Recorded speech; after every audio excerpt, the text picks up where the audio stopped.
so sorry for someone who wants to be a part of you.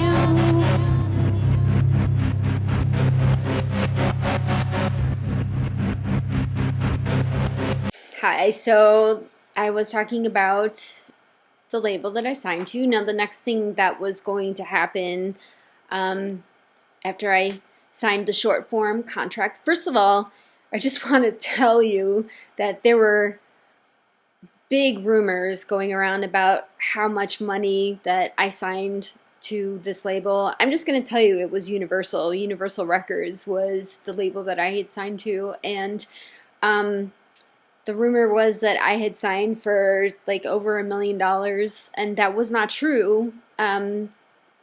Specifically, it was not true because my lawyer and I had decided when it started kind of rolling pretty fast and kind of getting out of hand that we were going to put a cap on the number, meaning we didn't want to get into a bidding war situation where record companies are bidding. When it becomes all about money, it just becomes really, really negative and bad. And so we wanted to avoid a bidding war, so we put a cap on it. My price tag to sign me was $400,000, and you couldn't bid above $400,000, and you couldn't bid below.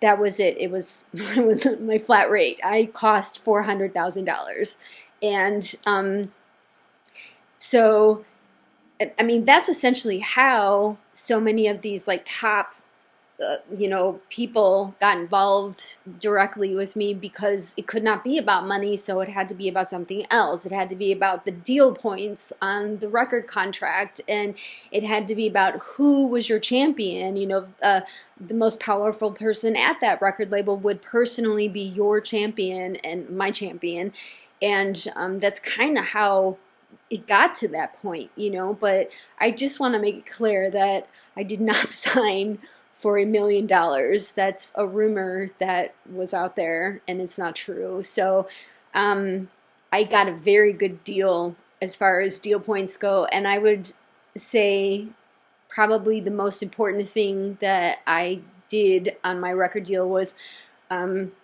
when I would get dropped, then all the masters to my recordings would revert back to me. So that meant that I owned all my masters. That's a really big deal point on a record contract that's kind of hardly ever seen. I mean, that's what Taylor Swift is fighting about, because she does not own her masters. Taylor Swift doesn't even own her own masters, and I owned my own masters. So they came back to me when eventually I did get dropped.